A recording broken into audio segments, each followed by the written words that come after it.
Olá a todos, muito prazer, eu sou a Carolina Cavalheiro, sou diretora da área de negócios e comunidade aqui do Instituto Caldeira e estamos vivendo uma semana muito especial, um momento muito especial de Semana Caldeira, celebrando aí hoje 5 anos desde que o Instituto Caldeira foi fundado oficialmente, cerca de 3 anos desde que a gente abriu as portas da nossa operação e mais ainda reinaugurando o primeiro andar aqui do Instituto após ele ter ficado vários dias submerso e destruído de fato depois das enchentes. Então, uma semana muito especial, a gente está recebendo pessoas realmente muito especiais para a gente, muitas mentes inquietas, incríveis, pessoas interessantíssimas e a gente está aproveitando e convidando algumas delas para virem aqui no estúdio conversar com a gente. E nesse contexto que eu estou recebendo aqui o Diego Puerta, que é General Manager da Dell aqui no Brasil. A Dell que é uma grande parceira do Instituto também, desde que a gente começou e a cada ano a gente aprimora esse laço e tem feito mais projetos juntos. O Diego enfrentou também uma pequena maratona para conseguir chegar em Porto Alegre, é o desafio logístico. Então, obrigada demais pela tua presença, pelo apoio e parceria de todo o teu time também na Dell, que tem sido incansável aqui no apoio ao Caldeira, mas muito especial te ter aqui com a gente. Obrigado a você, Carol. Primeiro é um prazer e eu não queria perder a oportunidade de parabenizar vocês. O que o Caldeira está fazendo para o estado do Rio Grande do Sul, a gente vai ter a dimensão daqui a alguns anos, porque o impacto, a contribuição, o que vocês estão fazendo para o desenvolvimento do estado é algo realmente único. Felizmente, pela minha posição, tenho a possibilidade de conhecer vários grupos, vários polos de desenvolvimento e a Caldeira, posso testar, é único. O que vocês estão fazendo realmente tem um valor incrível. Parabéns pela iniciativa e para a gente, para toda a comunidade, para todo o time da Dell, é um prazer enorme fazer parte desse projeto fantástico. Obrigada de verdade. E queria pedir para a gente começar para te apresentar um pouquinho aqui para nossa audiência, quem está nos acompanhando, em linhas gerais de como está hoje. Depois eu tenho algumas perguntinhas aqui para entender um pouquinho melhor da tua história. Vamos lá. Sou Diego Puerta, sou diretor-geral da Dell aqui no Brasil, sou gaúcho, do Alegrete, como eu falei com o Pedro Valério, e tenho uma história bastante interessante de relação com a própria Dell. Uma trajetória de uma pessoa, né? A gente teve a oportunidade de conversar um pouco antes, inquieto, que buscou muito seu desenvolvimento, foi buscar diferentes perspectivas, que sempre buscou se desenvolver e teve a oportunidade de casar essa oportunidade de desenvolvimento com uma história tão bacana, uma trajetória como é a da Dell Computadores. Então, para mim, é um prazer enorme poder contar um pouquinho da história, o que a gente fez ao longo dessa jornada, Carol. Demais. Com quantos anos que tu saiu do Alegrete e veio para Porto Alegre? Eu saí cedo, saí com 14 anos. Eu fui fazer o segundo grau em Porto Alegre meu pai é médico, era médico, minha mãe é professora. E eu queria fazer medicina e queria ser na Universidade Federal, que era a universidade do meu pai. Eu queria ter certeza que eu fazia um segundo grau forte para poder passar no vestibular que eu imaginava. Então, fui estudar, fui morar longe dos meus pais, fui morar com a minha avó para poder fazer um segundo grau. Então, quando eu falava de inquietude, esse era um dos exemplos. Foi uma trajetória muito difícil, foi muito difícil eu sair tão cedo, mas foi um marco bastante importante no meu desenvolvimento. E o mais interessante disso tudo que eu decido não mais fazer medicina na hora da inscrição do vestibular. E aí vem aquela pressão que você não quer fazer medicina porque tem medo de não passar, porque eu realmente tinha cultivado dentro de mim uma admiração muito grande, ainda que lúdica, sobre o mundo dos negócios. Veio as revistas exames na época, via as notícias e eu achava que fui desenvolvendo uma afinidade, não é isso que eu quero fazer. E resolvi de última hora, sabe, uma inquietude, eu vou fazer isso. E foi uma aposta que demonstrou depois ser muito certeira, né? Óbvio, no começo não foi muito simples essa transição, tanto do ponto de vista de cobrança familiar, a minha própria dúvida se realmente era o que eu queria. Mas foi um momento, uma transição importante. Eu tive a oportunidade de estudar na Universidade Federal do Rio Grande do Sul, aqui fiz administração aqui na universidade. Comecei a trabalhar, depois fiz engenharia junto por um tempo também. Fazendo engenharia eu vi que eu queria era administração mesmo. Fui estudar fora depois, a gente tem uma passagem interessante também, falava muito do meu desejo de expandir horizontes, de ver coisa nova, então resolvi buscar algo que coubesse na minha disponibilidade de tempo, orçamento, no que eu conseguiria encaixar e achei a Universidade da Califórnia. que para mim foi um fator importante, que até então eu trabalhava com finanças, o meu foco era mercado financeiro. Eu trabalhava numa gestora, eu tinha certeza que eu ia virar um profissional do mercado financeiro. E quando eu fui estudar fora, conhecia o Vale do Silício, daí que eu comecei a entender o impacto, a tecnologia, o novo mundo que estava se formando. E comecei a pensar, é aqui que eu vou trabalhar. Eu não tenho a mínima ideia de como. Mas quero ir para esse caminho. E lá em Berkeley, tu fez uma pós-graduação, ficou morando lá um tempo. Eu fiquei praticamente um ano lá fazendo um Executive Education, daqueles programas acelerados, como fosse um Executive MBA da vida, na Haas School, lá na UC Berkeley. Que demais. Foi espetacular, uma experiência transformadora, foi um marco muito importante. Não foi a única vez, depois eu tive a oportunidade de fazer mais um programa fora, que também foi uma experiência de vida única, mas esse foi muito marcante, que saí daquela época, estamos falando de antes dos anos 2000. Estudar fora, deixando uma posição que eu tinha aqui de certo ponto confortável, relativamente bem encaminhada para buscar um horizonte novo. Foi de novo mais uma aposta ousada da minha parte naquela época. Que legal, deu muitos frutos. Sim, não, acho que valeu a pena. Toda a experiência que a gente coleta, que você agrega, e foi uma experiência realmente muito positiva, ver diferentes perspectivas, jovens do mundo inteiro. E o mais importante que me chamou a atenção e me marcou muito foi a dinâmica de ensino. Aquilo de ter que se preparar antes para as aulas, dominar o material, saber explicar, era um contexto totalmente diferente do que eu conhecia até então.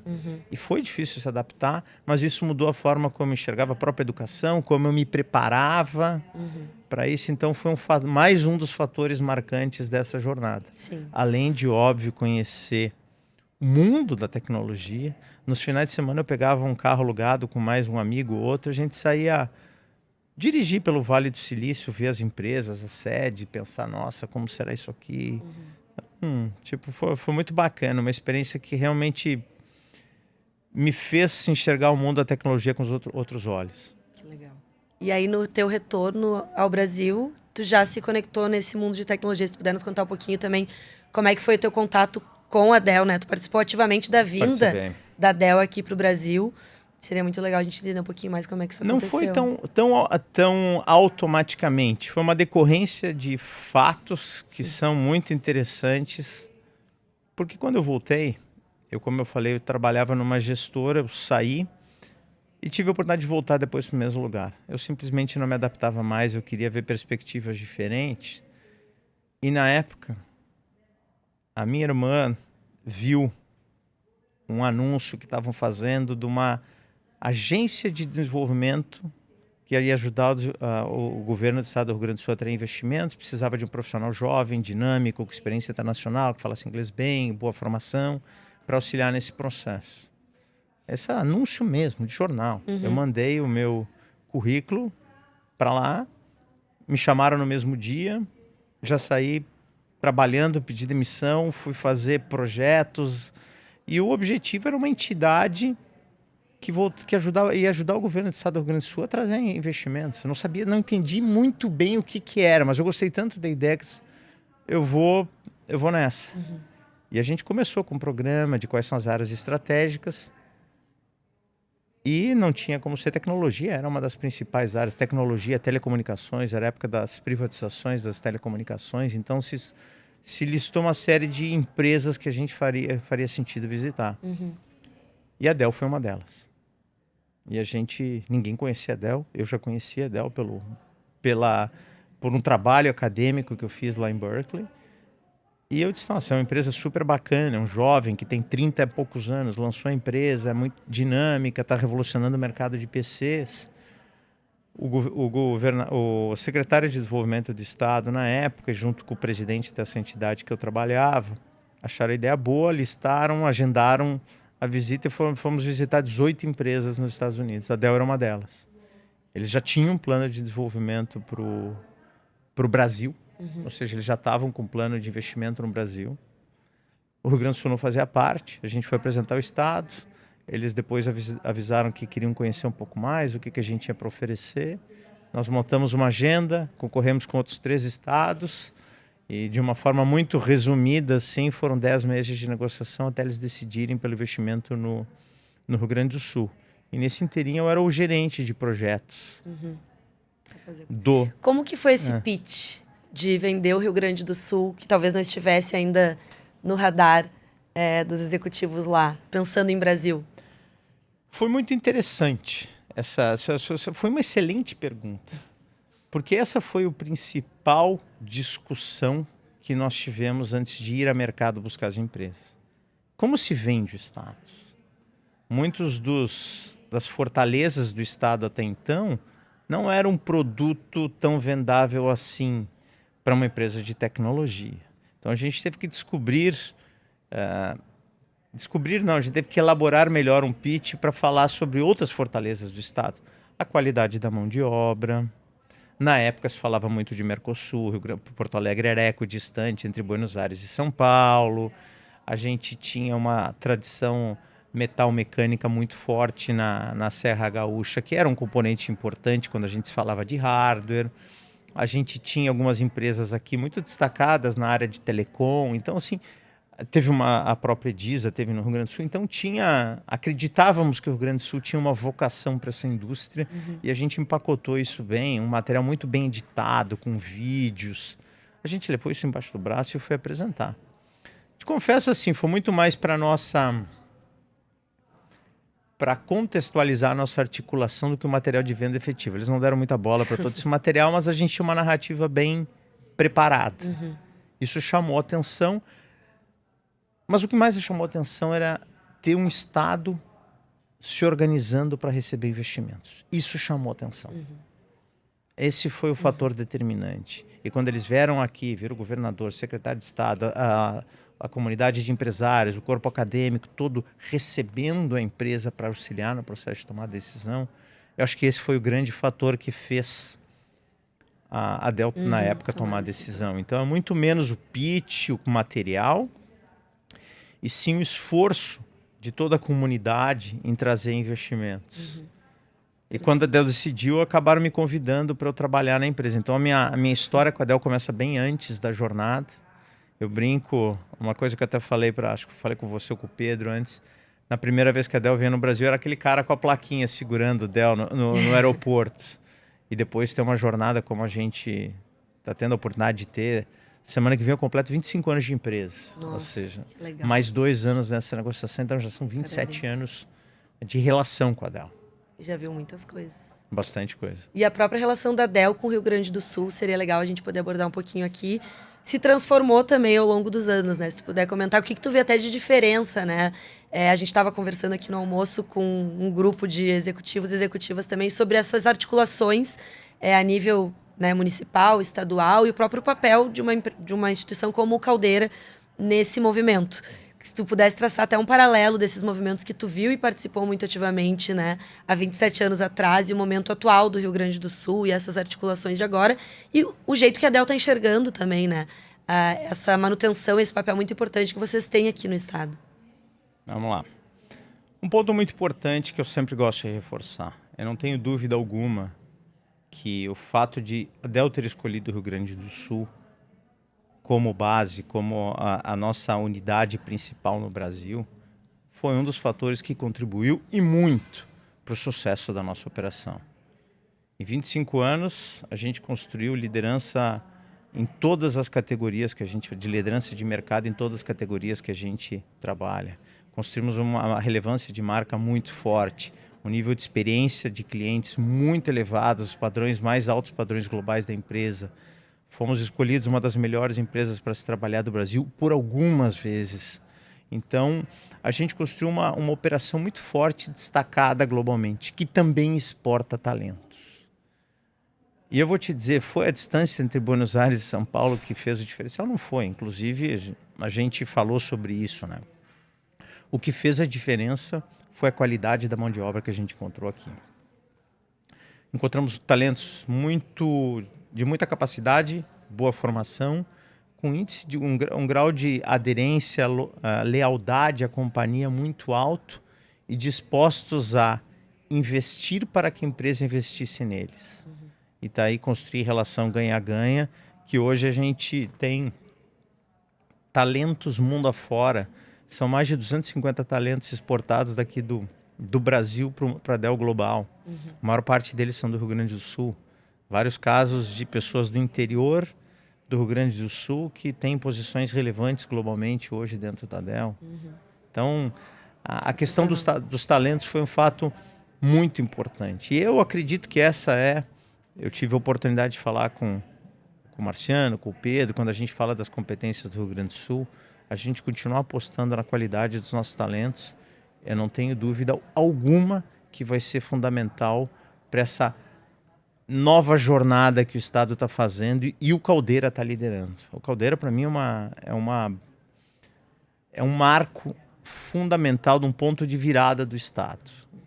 Então, eu acho que a gente continuar apostando, desenvolvendo os talentos e o Caldeira trazendo oportunidade para que esses talentos se desenvolvam, é fundamental.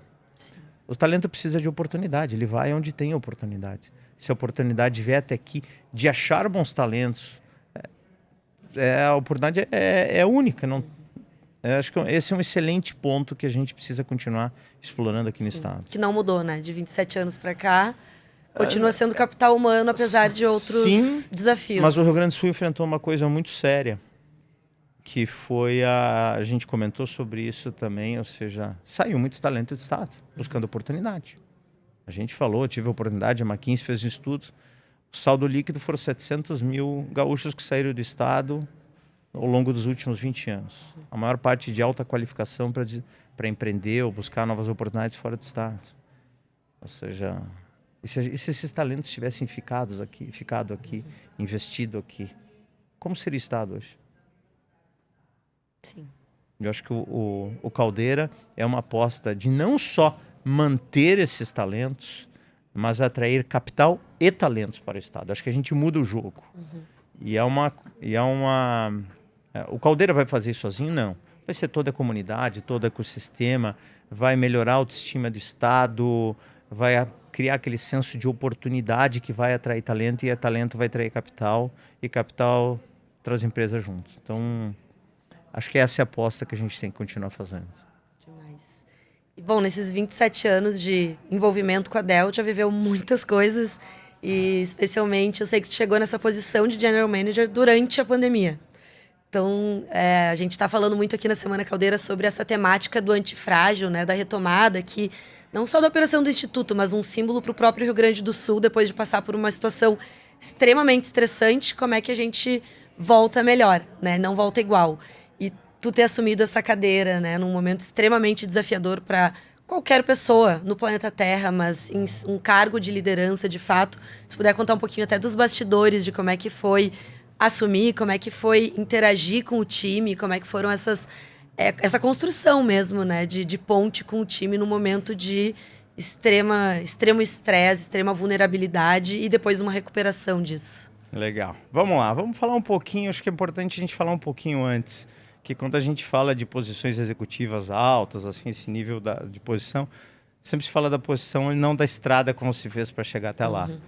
Foram, ao longo desses 21 anos antes da posição, eu tive mais de 10 posições diferentes, em diferentes áreas, desenvolvendo competências. E de alguma forma, eu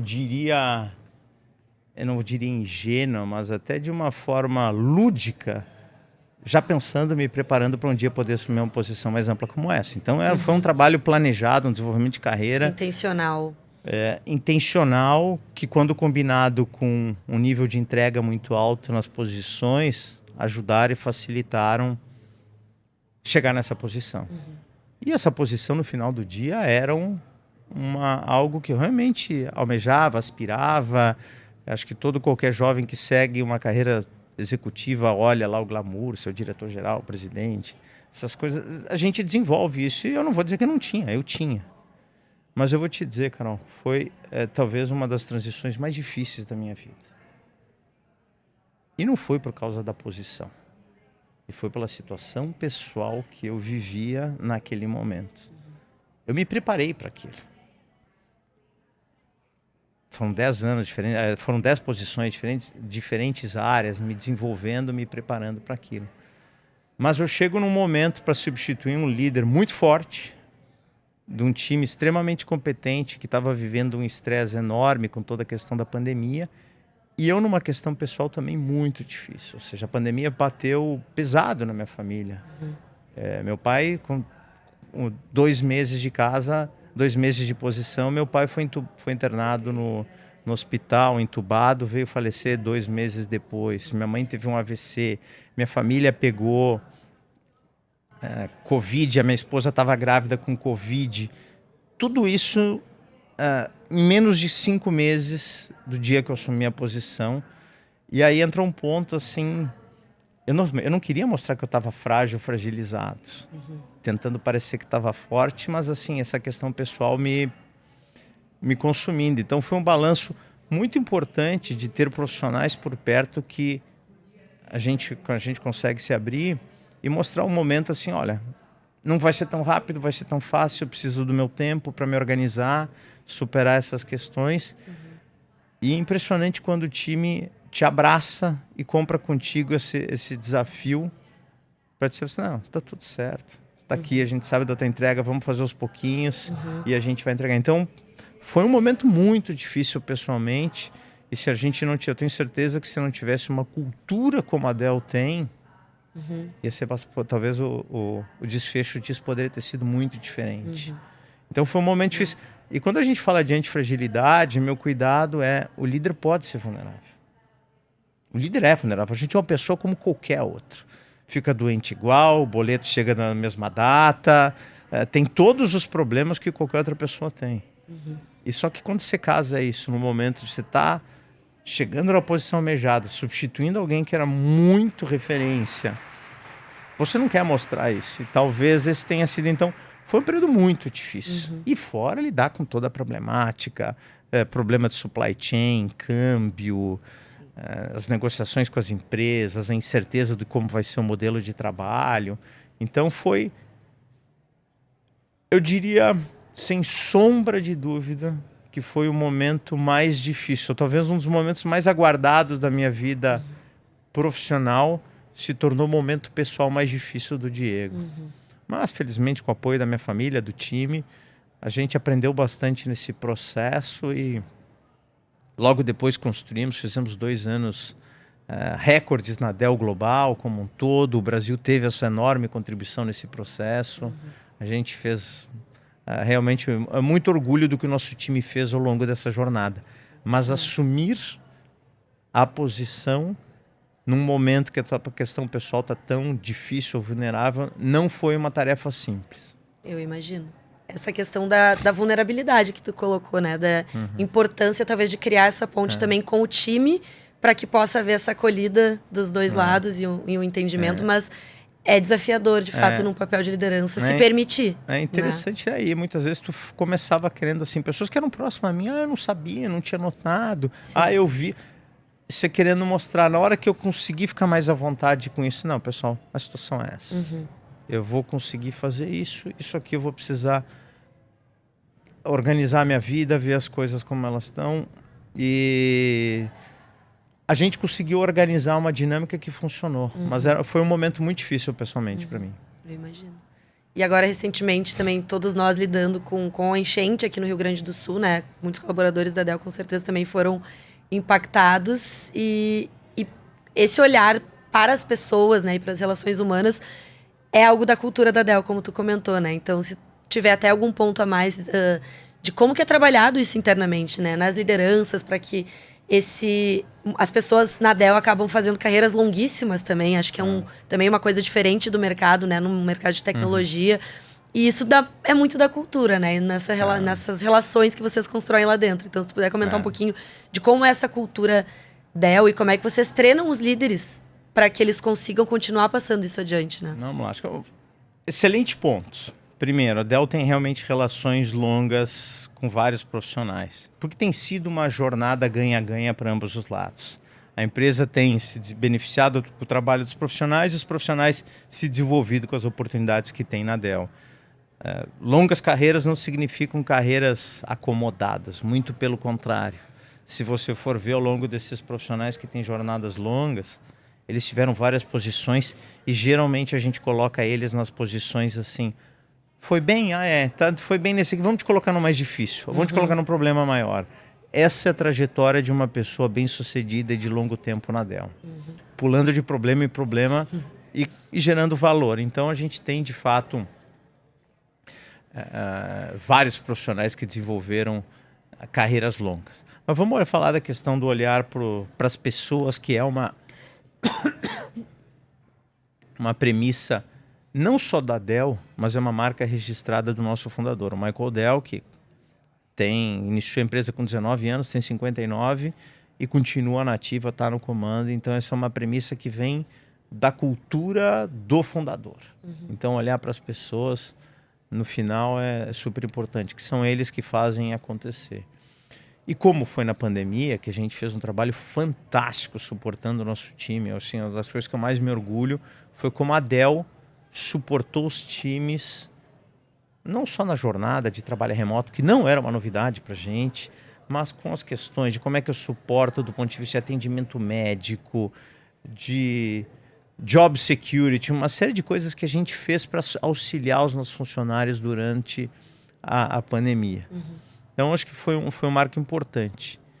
E mais recente, a gente teve a questão das enchentes, que foi um fator que pegou todos nós de surpresa. Eu me lembro muito bem, no dia 1º de maio, feriado, dia do meu aniversário, estou almoçando com a minha família, me liga o pessoal de security dizendo, olha, vai ter chuva e não vai ser pouca, a gente vai orientar os times a não irem para o escritório. Ok para você? Disse, não, ok. A gente sempre trabalhou remoto bem, sempre escritório, não tem problema.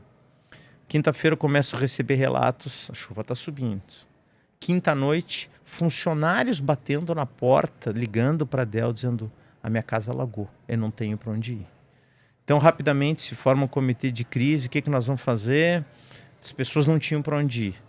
O time de facilities e recursos humanos faz um trabalho fantástico, compra kits de higiene, cobertor, colchão, usa um prédio da Dell para receber essas pessoas. A gente montou uma estrutura para receber até 120 pessoas. Inclusive seus cachorrinhos lá, seus animais ali. A empresa que não tem qual é a regra, o que diz. Pessoal, vamos receber, depois a gente resolve. E a gente recebeu. No dia seguinte, chegando mais gente. Isso, sexta. Sábado de manhã, a água chega no nosso prédio. A gente fica em Eldorado do Sul, a nossa operação. Que foi a cidade mais atingida. Ter que mudar as pessoas. O estacionamento da empresa que a gente anda com água a 80 centímetros. A gente rapidamente montou uma dinâmica, tanto do ponto de vista pessoal, profissional, o mesmo suporte corporativo. A Dell ajudou, o Michael Dell ajudou, os funcionários ajudaram, seja com dinheiro, seja com força-tarefa para limpar a casa das pessoas atingidas. Os funcionários da Dell fizeram isso, foram lá na casa dos outros. Então, o time que foi impactado se sentiu muito acolhido com tudo isso. As mensagens que eu recebi, ou mesmo que alguns funcionários mandaram para o próprio Michael Dell, agradecendo todo o cuidado, é uma marca daquilo que a gente faz por reflexo natural da nossa cultura. Sim. Ajudar o nosso time. Afinal, são eles que fazem a diferença. Legal. E aproveitando que a gente está nessa pauta de pessoas, né? Conhecer um pouquinho mais do Diego, sem o crachá. Se tu puder nos contar um pouco assim de como é também a tua vida fora da Dell, o que tu costuma fazer, se tiver indicações de leituras também, a gente sempre gosta de, em conversa com pessoas interessantes, entender de onde vêm suas referências, né? Porque a gente acaba sendo formado por essas referências que a gente vai juntando no meio do caminho. E ambientes aqui como o Caldeira, a Semana Caldeira, a gente tá para isso, né? Para pegar um pouquinho do que cada um tem para contribuir, para também além do corporativo, a parte de liderança. Vamos lá, tem umas dicas bem legais para compartilhar, mas antes disso vamos falar um pouquinho do Diego. Sou casado, tenho 2 filhos, uma menina de 8 anos, um menino de 3. Minha esposa é paulista. Eu adoro a nossa vida de família. Adoro esporte. Esporte para mim é um pilar da minha vida, tanto minha quanto da minha esposa, e a gente tenta passar isso para os nossos filhos. ela está mais pro tênis. Eu sempre gostei do triatlon, corrida, eu continuo me exercitando bastante, mas esse é um fator fundamental para o meu próprio equilíbrio pessoal. Se eu não estou bem, eu vou correr. Se eu não estou me sentindo legal, quero refrescar a cabeça, vou fazer exercício. Esse é um componente, junto com o sono, que eu aprendi a regular ele depois, fazem parte do balanço que me ajudam a manter foco, disciplina, celeridade.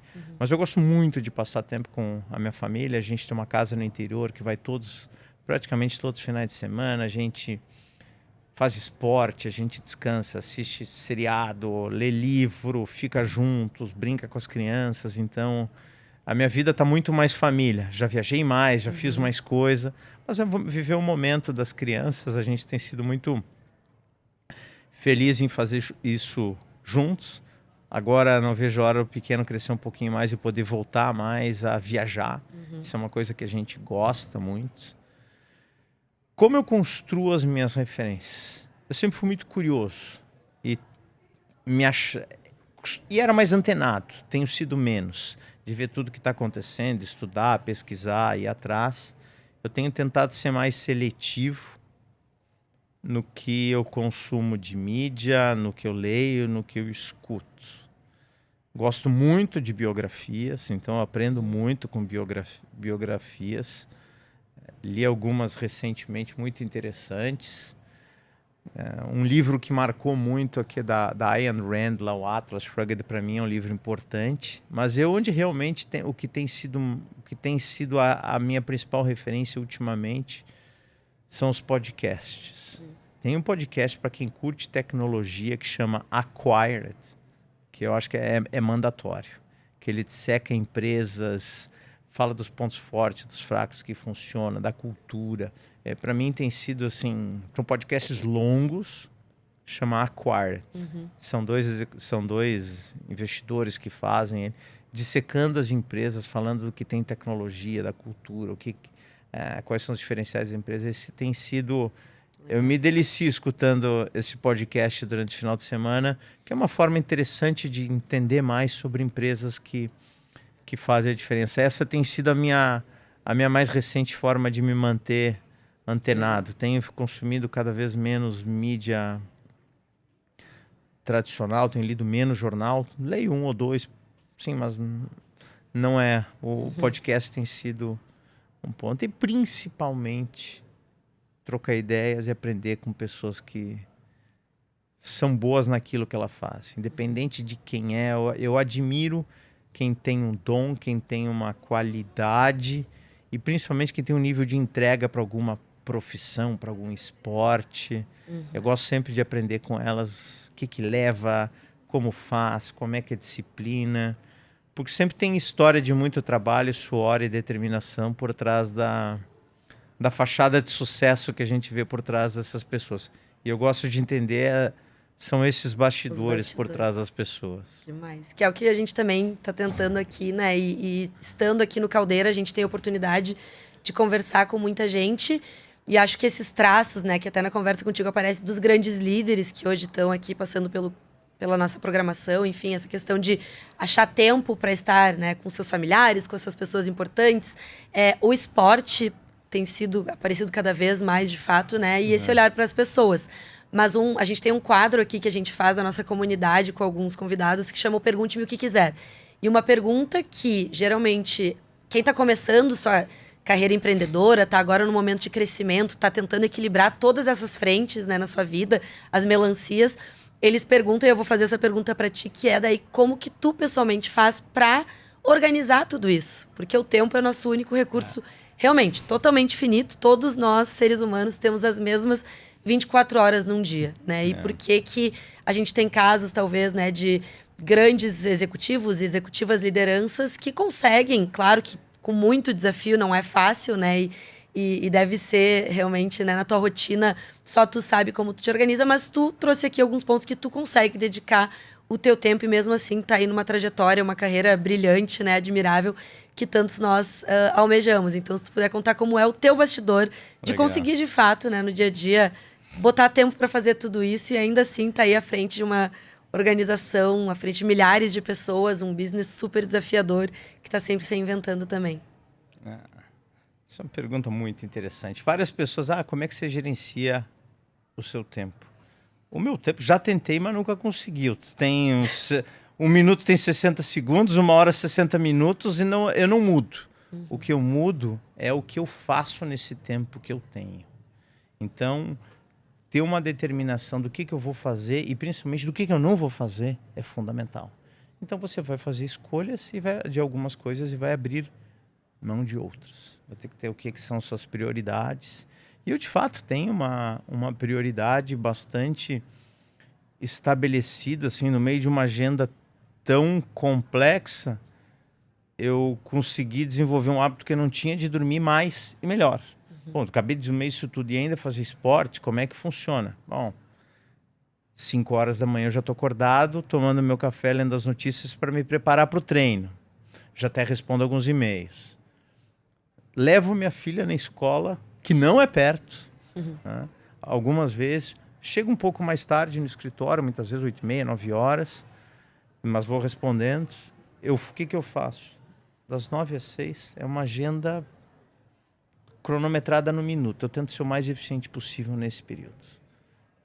Gasto pouco tempo com small talk, porque eu tento ser o mais efetivo naquele tempo, porque eu quero usar o tempo restante no final do dia para fazer as coisas, ver minha família.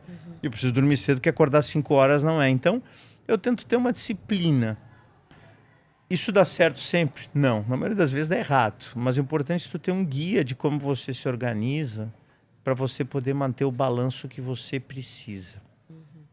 E para mim, eu gosto de acordar cedo, eu gosto de começar o dia. Eu me sinto, sabe, bem revigorado. Quando eu durmo cedo, acordo melhor. Faço esporte bem. Quando eu faço esporte, eu fico mais oxigenado, mais preciso. Então, isso faz parte. Cada um vai ter o seu balanço. Tem gente que tem outras. O Diego, para a vida pessoal dele, tem esse balanço. Sensacional. A Maratona de Porto Alegre está chegando aí esse final de semana. Tu vai estar? Esse ano eu não vou. Meu treinador me insistiu muito. Tu sabe que eu treino com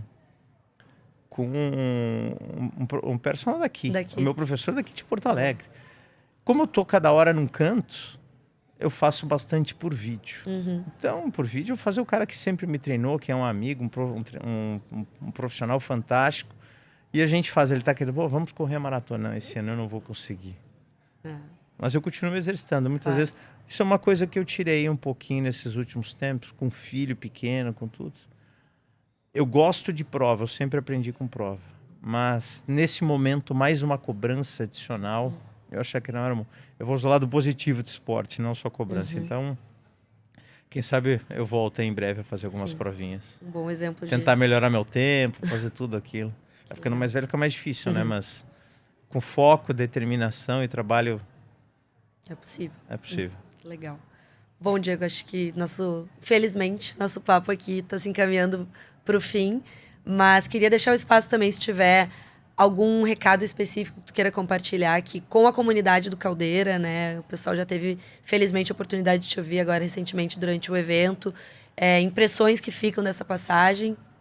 E, obviamente, eu vou puxar aqui para o lado do Instituto também, o que tu vê dentro dessa nossa parceria, né, de próximos passos. A gente tem alguns projetos aí no forno juntos e como é que vocês estão enxergando esse vínculo mesmo aqui, né, da Del no ecossistema gaúcho, especialmente através do Caldeira. A gente acredita muito no potencial do Caldeira e a gente vai continuar investindo. E a gente sabe que empreendedorismo, educação são fundamentais para o desenvolvimento do Estado, do país. E eu acho que o que o Caldeira está fazendo é um exemplo em ambos os sentidos. Não só no empreendedorismo que a gente está vendo aqui nos corredores, mas o programa de formação de talentos. Tudo isso que vocês estão falando, hoje a gente viu profissionais, estudantes vindo de fora do estado para vir estudar aqui no programa que vocês estão desenvolvendo. Isso é fantástico. Então, toda vez que a gente tiver a oportunidade de desenvolver, fomentar o empreendedorismo, educação, alfabetização digital, a gente vai estar ajudando e o Caldeira é uma das principais bandeiras que a gente tem no Brasil e a gente vai continuar apoiando. Então, parabéns você, parabéns Pedro, parabéns a todo o time do Caldeira pelo fantástico trabalho que vocês estão fazendo. Obrigada. Obrigada por toda a parceria com a Del. Pessoalmente, eu trato bastante com o time, como eu te comentei, mas foi uma honra realmente sentar aqui, bater esse papo contigo, aprender um pouco com a tua jornada também, muito, muito admirável. Obrigada por estar aqui com a gente. O prazer foi todo meu. Obrigada, pessoal. Obrigado.